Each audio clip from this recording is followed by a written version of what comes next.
প্রিয় দর্শক, আসসালামু আলাইকুম। আমন্ত্রণ মাই টিভি সংবাদে। আপনাদের সাথে আছে আমি জেসমিনা ফেরদৌসী। শুরুতে জানাবো সংবাদ শিরোনাম।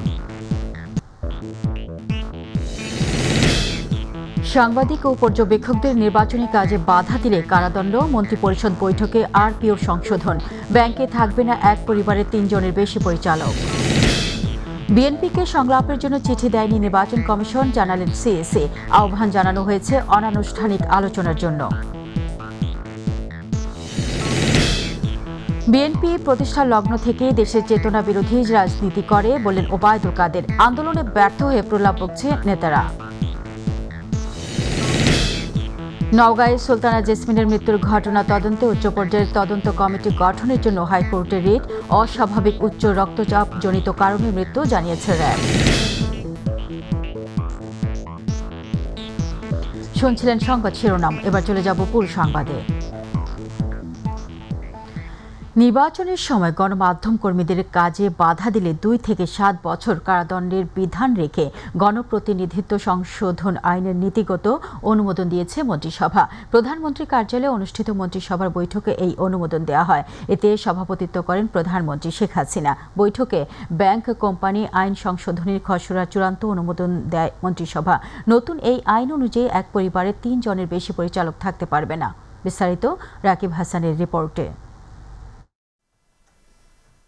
প্রধানমন্ত্রী শেখ হাসিনার সভাপতিত্বে তার কার্যালয়ে অনুষ্ঠিত হয় মন্ত্রিসভার বৈঠকে বাংলাদেশ জাতীয় সংসদের সুবর্ণ জয়ন্তী উপলক্ষে একাদশ জাতীয় সংসদের বিশেষ অধিবেশনে রাষ্ট্রপতি কর্তৃক প্রদেয় ভাষণের খসড়া অনুমোদন, ব্যাংক কোম্পানি সংশোধিত আইন 2023, ভূমি উন্নয়ন কর আইন 2023 এবং গণপ্রতিনিধিত্ব সংশোধিত আইন 2023-এর খসড়ার চূড়ান্ত ও নীতিগত অনুমোদন দেওয়া হয়। বৈঠক শেষে সচিবালয়ে আয়োজিত ব্রিফিংয়ে আইনগুলোর বিস্তারিত তুলে ধরেন মন্ত্রিপরিষদ বিভাগের সমন্বয় ও সংস্কার সচিব মাহমুদুল হোসেন খান। ব্যাংক কোম্পানি আইন 1991 মোতাবেক আমাদের বর্তমানে বাংলাদেশে ব্যাংকিং কার্যক্রম পরিচালিত হচ্ছে। এটাকে আধুনিক এবং যুগোপযোগী করার জন্য সংশোধনী প্রস্তাব আনয়ন করা হয়েছে, যেটা ব্যাংক কোম্পানি সংশোধন আইন 2023। ব্যাংক কোম্পানির পরিচালনা পর্ষদে একক পরিবারের সদস্য সংখ্যা নির্ধারণ, এটা আগে ছিল 4, এটাকে 3 করা হয়েছে, যে কোনো একটা পরিবারের সর্বোচ্চ 3 জন কোনো একটা ব্যাংকের পরিচালনা পর্ষদের সদস্য হিসেবে থাকতে পারবেন। তিনি জানান, সংশোধিত গণপ্রতিনিধিত্ব আইনে নির্বাচনকালীন সময়ের গণমাধ্যম কর্মীদের কাজে বাধা দিলে শাস্তির বিধান রাখা হয়েছে। গণমাধ্যম কর্মী এবং পর্যবেক্ষক, আপনাদের এই নিরাপত্তা নিশ্চিত করার জন্য এখানে একটা বিধান রাখা হয়েছে যে কেউ এই গণমাধ্যম কর্মী ও পর্যবেক্ষকদের তার আইনানুগ কাজে বাধা প্রদান করে, সেক্ষেত্রে 2 থেকে 7 বছর পর্যন্ত কারাদণ্ডের বিধান রাখা হয়েছে। একই সাথে মনোনয়ন প্রত্যাশীদের মনোনয়ন জমাদানের ক্ষেত্রেও বেশ কিছু বিধিবিধানের কথাও জানান মন্ত্রিপরিষদের এই সচিব। এখন ইউটিলিটি বিলটা জাস্ট যেদিন সাবমিট করবে তার আগের দিন পর্যন্ত দাখিল করা যাবে। রাকিব হাসান, মাই টিভি, ঢাকা। বিএনপিকে সংলাপের আমন্ত্রণ জানানো হয়নি, অনানুষ্ঠানিক আলোচনায় বসার জন্য চিঠি দিয়েছে নির্বাচন কমিশন। এমন তথ্য নিশ্চিত করেছে প্রধান নির্বাচন কমিশনার কাজী হাবিবুল আওয়াল। তিনি বলেন, বিএনপিকে চিঠি দেয়া সরকারের কূটকৌশল নয়, বরং ইসির সিদ্ধান্ত। আমিনা হিরার রিপোর্ট। আগামী জাতীয় সংসদ নির্বাচন নিয়ে আলোচনা করতে গেল বৃহস্পতিবার বিএনপিকে চিঠি দেন প্রধান নির্বাচন কমিশনার কাজী হাবিবুল আওয়াল। ইসির পাঠানো চিঠি নিয়ে বিতর্ক সৃষ্টি হলে অবশেষে 4 দিন পর ব্রিফিংয়ে ওই চিঠির ব্যাখ্যা দেন সিএসি। পত্রটি আমাদের এখান থেকে গেছে, সরকারের পরামর্শ অনুযায়ী নয়। আর এটা মনে করা আমরা অনেক সময় ব্যথিত হই যে সরকারের আজ্ঞাবহ হয়ে কোনো কাজ আমরা করব। আমরা সরকারের আজ্ঞা বহন করিনি। একই সঙ্গে সিইসি বলেন, আগামী নির্বাচনকে গ্রহণযোগ্য করতে বিএনপির মতো বড় দলের অংশগ্রহণ প্রয়োজন। বিএনপির মতো একটি দলকে নির্বাচনে আনতে পারলে ভালো হয়। আমরা বলেছি আপনাদের যে কৌশল, সেই কৌশলের উপর আমাদের কোনো রকম মন্তব্য থাকবে না। এ সময় সাংবাদিকদের এক প্রশ্নের উত্তরে প্রধান নির্বাচন কমিশনার জানান, বিদেশি কিংবা কারো চাপে পড়ে চিঠি দেওয়া হয়নি বিএনপিকে। চাপ যেটা বলেছেন এটা একেবারেই একটা অমূলক একটা ধারণা যে এই কতক্ষণ পর আমাদের চাপ দিবে, আমরা ডেবে যাব, চাপ দেবে, আমরা ডেবে যাব। এটা হওয়ার কথা নয়। বিএনপিকে পাঠানো চিঠি নিয়ে বিতর্ক তৈরি না করে চিঠির উত্তর বিএনপি চিঠির মাধ্যমেই দিবে, এমন আশা সিইসির। আমিনা হিরা, মাই টিভি, ঢাকা। চেতনায় ও মননে বিএনপি ৭১-এর পরাজিত শক্তি পাকিস্তানকে ধারণ করে বলে মন্তব্য করেছেন আওয়ামী লীগের সাধারণ সম্পাদক ওবায়দুল কাদের। দুপুরে এক বিবৃতিতে তিনি কথা বলেন। ওবায়দুল কাদের বলেন, জিয়াউর রহমান স্বাধীনতা বিরোধী শক্তি ও যুদ্ধাপরাধীদের রাজনীতিতে পুনর্বাসিত করে সাম্প্রদায়িক রাজনীতির ধারাকে পরিপুষ্ট করেছিলেন। তার পদাঙ্ক অনুসরণ করে খালেদা জিয়া একইভাবে পাকিস্তানি ভাবাদর্শে রাষ্ট্র পরিচালনা করেছেন। আওয়ামী লীগের সাধারণ সম্পাদক বলেন, আন্দোলনে ব্যর্থ হয়ে বিএনপি নেতারা এমন অসংলগ্ন প্রলাপ বকছেন বলেও মন্তব্য করেন ওবায়দুল কাদের।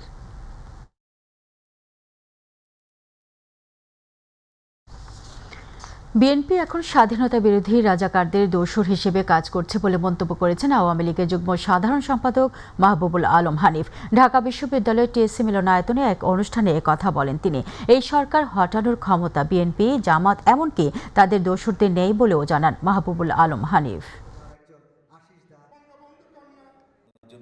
এই বিএনপি এবং তারা ৭১-এর সেই রাজাকারদের পাকিস্তানিদের দোসর হিসেবে এখন কাজ করছে।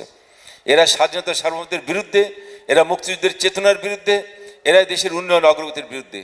আর এই আওয়ামী লীগের সরকারকে, শেখ হাসিনার সরকারকে আন্দোলন করে গণ অভ্যুত্থান ঘটানোর মতো শক্তি বিএনপি বা অন্য কারো শক্তি নেই।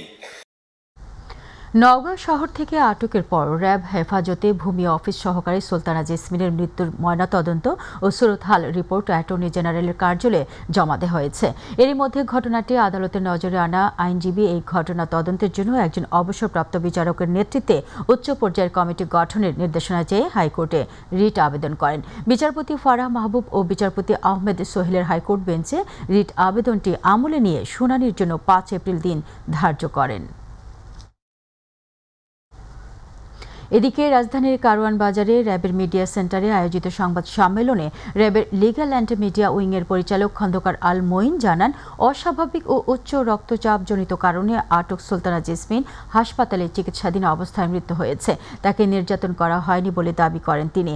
এই ঘটনায় একটি তদন্ত কমিটি গঠন করা হয়েছে বলে সংবাদ সম্মেলনে জানান খন্দকার আল মঈন। কিন্তু যেহেতু উনি অসুস্থ হয়ে গেছেন এবং এখানে অপারেশনের প্রক্রিয়াগত কোনো দুর্বলতা আছে কিনা বা এখানে আমাদের আর কারো ইনভলভমেন্ট আছে কিনা, এটা কিন্তু এখনই বলার মতো সময় আসেনি। কারণ আমরা যে আপনি দেখেছি প্রাথমিকভাবে যে আমরা মেডিকেল রিপোর্ট পেয়েছি, সেখানে নওগাঁতে যে আমরা নেওয়া হয়েছিল, নওগাঁর ডাক্তারও কিন্তু আপনাদের মিডিয়ার সাথে কথা বলেছে। সো এখন পর্যন্ত ওইরকম কিছু আসেনি, বাট তদন্ত কমিটি কাজ করবে, তাদেরকে সময় দেওয়া হয়েছে। তদন্ত কমিটি যদি তাদের তদন্তে এই ধরনের কোনো গাফিলতি পায়, আমরা অবশ্যই আমরা আইনানুগ ব্যবস্থা গ্রহণ করব। সংবাদে পর্যায়ে নিচ্ছি বিরতি, সাথেই থাকুন। রমজানের পঞ্চম দিনেও সিলেটে জমে ওঠেনি শপিং মলগুলো। 10 রমজানের পর থেকে ক্রেতা সমাগম বাড়তে পারে বলছেন ব্যবসায়ীরা।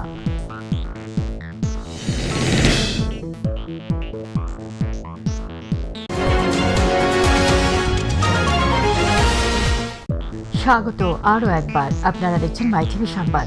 শুরুতে জানাবো ঈদ বাজারের খবর।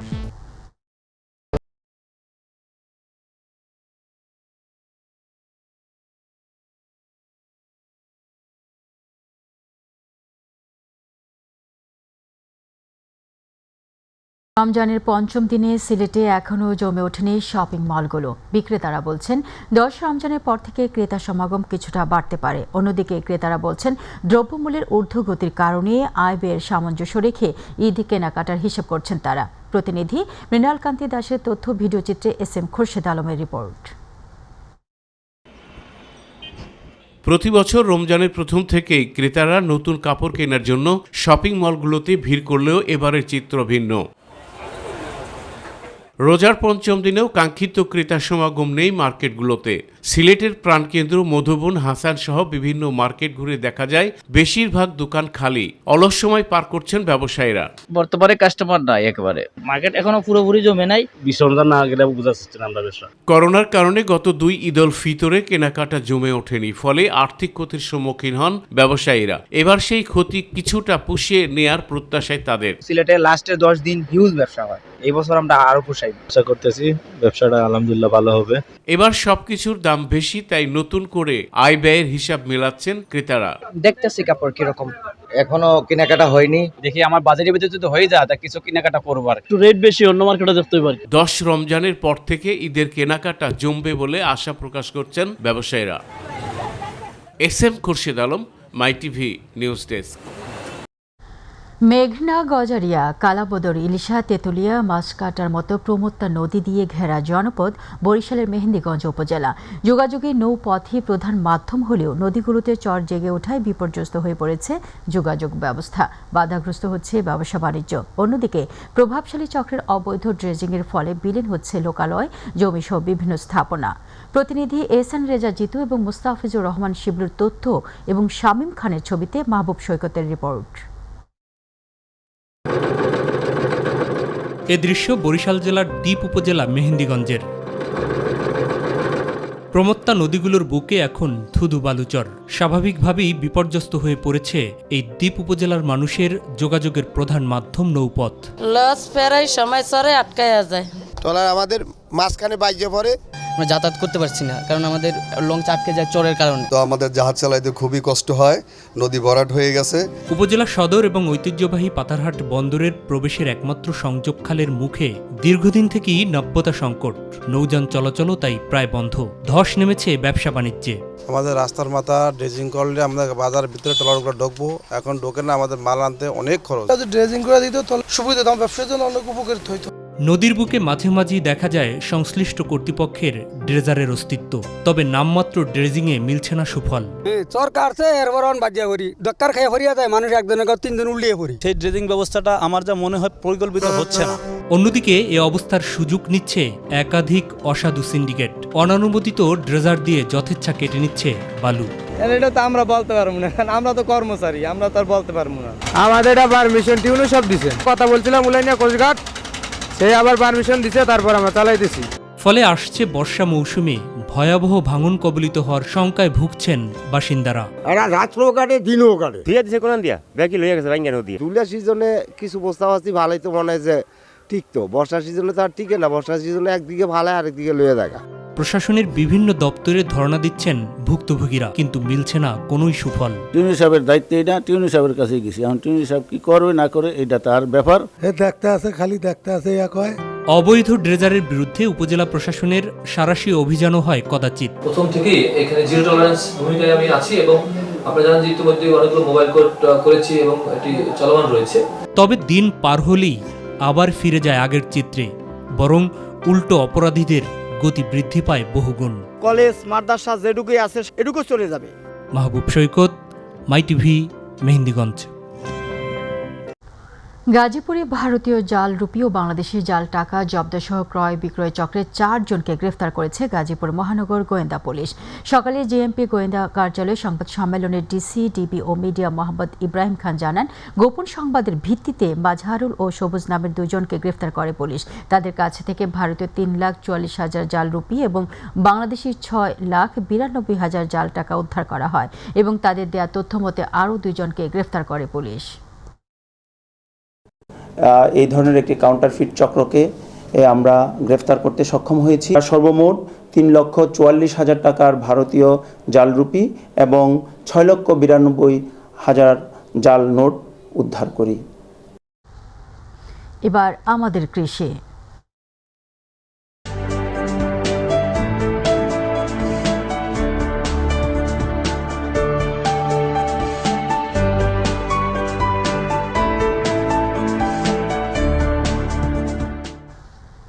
আবহাওয়া অনুকূলে থাকায় দিনাজপুরের বাগানগুলোতে এবার লিচুর মুকুল এসেছে বেশ ভালো। এরই মধ্যে বাগানিরা ব্যস্ত সময় পার করছেন গাছের পরিচর্যায়। তবে কিছু এলাকায় গাছে নতুন পাতা দেখা দেয় মুকুলের পরিমাণ তুলনামূলক কম বলে জানিয়েছেন বাগানিরা। প্রতিনিধি মুকুল চট্টোপাধ্যায়ের রিপোর্ট, জানাচ্ছেন শামস তাবরিজ উচ্ছ্বাস। লিচুর জেলা দিনাজপুর, এরই মধ্যেই জেলার ছোট বড় সব বাগানে লিচুর মুকুল আসতে শুরু করেছে। বসন্তের হাওয়ায় তাই তো দুলছে এসব লিচুর মুকুল। প্রাকৃতিক কোনো দুর্যোগ না হলে ভালো ফলন হবে বলে মনে করছেন লিচু চাষিরা। পাশাপাশি ভালো ফলনের আশায় বাগানে পানি সেচ, কীটনাশক স্প্রে, সার দেয়া সহ সব ধরনের পরিচর্যা করছেন বাগানীরা। অন্যান্য বারের তুলনায় এবার মূল গাছে ভালো দেখা দিচ্ছে, মোটামুটি এবার ভালো মুকুল আসছে। রোগ বালাই দূর করার জন্য যা প্রয়োজন বাগানে সেই পরিমাণ আমি ওষুধ স্প্রে করতেছি। ভালো ফলনের জন্য লিচু চাষিদের সব ধরনের পরামর্শ দিয়ে যাচ্ছেন কৃষি অফিস। চাষিদের পরামর্শ দিয়ে যাচ্ছি, বিশেষ করে গুটি আসার পর থেকে সব মিলে আমরা আশা করছি যে এবারে খুব ভালো একটি লিচু আমরা হারভেস্ট করতে পারবো। বোম্বাই, মাদ্রাজি, বেদানা, চায়না 3 সহ বিভিন্ন জাতের প্রায় 5,500 হেক্টর জমিতে লিচুর বাগান করা হয়েছে। শামস তাবরিজ উচ্ছ্বাস, মাই টিভি নিউজ ডেস্ক। নিচ্ছে আবারও বিরতি, সাথেই থাকুন। সৌদি আরবের মক্কায় উমরা পালনে যাবার সময় বাস দুর্ঘটনায় 20 জন নিহত, আহত আরও 29 জন। ফিফা টায়ার 1 ফুটবল সিরিজের দ্বিতীয় ম্যাচে সিশেলসের কাছে 1-0 গোলে হেরে গেল বাংলাদেশ।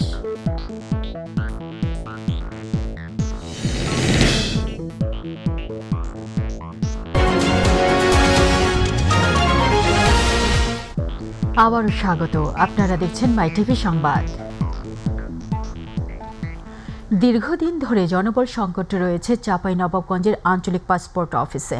জনবল কম থাকায় সেবা দিতে হিমশিম খেতে হচ্ছে তাদের, ফলে চরম ভোগান্তি পোহাতে হচ্ছে পাসপোর্ট করতে আসা ব্যক্তিদের। প্রতিনিধি মোহাম্মদ তারেক আজিজের রিপোর্ট জানাচ্ছেন SM হামিম। জনবল সংকটে নাজেহাল চাঁপাইনবাবগঞ্জের আঞ্চলিক পাসপোর্ট অফিস। আবেদনের সংখ্যা বাড়লেও দীর্ঘদিন ধরে জনবল নিয়োগ না করায় হিমশিম খেতে হচ্ছে কর্মকর্তাদের, যার ফলে প্রতিনিয়ত পাসপোর্ট করতে ও নিতে আসা ব্যক্তিদের চরম ভোগান্তি পোহাতে হচ্ছে। যেখানে 50টা কাজ হওয়ার কথা সেখানে 20টা হচ্ছে, 10টা হচ্ছে। জনবল আরো বাড়াতে হবে। কাজের যারা লোক রয়েছে তাদেরকে এক জায়গায় ফিঙ্গার নিচ্ছে, ওরাই দেখতেছে আবার ছবি তুলতেছে, ওদের কষ্ট হচ্ছে আমরা দেখতে পাচ্ছি। সম্প্রতি সময়ে কুরিয়ায় রেজিস্ট্রেশনের জন্য এখন কাজের চাপ বেশি, তাই সন্ধ্যা পর্যন্ত কার্যক্রম পরিচালনা করা হচ্ছে। যে মানুষগুলো আসছে আমি তো একসাথে 10 জনের কাজ করতে পারবো না, আমাকে একজন বা একজন করতেই হবে। এখন সেই অনুযায়ী করতে গেলে একটু অবশ্যই লাইনে দাঁড়ায় সময় তো একটু লাগবেই। জনবল কম থাকায় সাধ্যমতো সর্বোচ্চ সেবা দেওয়ার চেষ্টা করা হচ্ছে বলে জানিয়েছেন এই কর্মকর্তা। এটাই আমরা আশা করি আমাদের অধিদপ্তর এখানে আমাদের জনবল সংকটের বিষয়টা অবহিত আছে। আশা করি আমরা জনবল সংকটের বিষয়টা তাদেরকে আবার জানাবো। আশা করি তারা আমাদের অধিদপ্তর আমাদের এখানে আর 1 থেকে 2 জন লোক দিবেন। দ্রুত সময়ের মধ্যে সরকার যেন জনবল সংকটের বিষয়টি বিবেচনা করে সাধারণ মানুষকে ভোগান্তি থেকে রক্ষা করে, এমনটাই প্রত্যাশা সংশ্লিষ্টদের। SM হামিম, মাই টিভি নিউজ ডেস্ক। জানাবো আন্তর্জাতিক সংবাদ।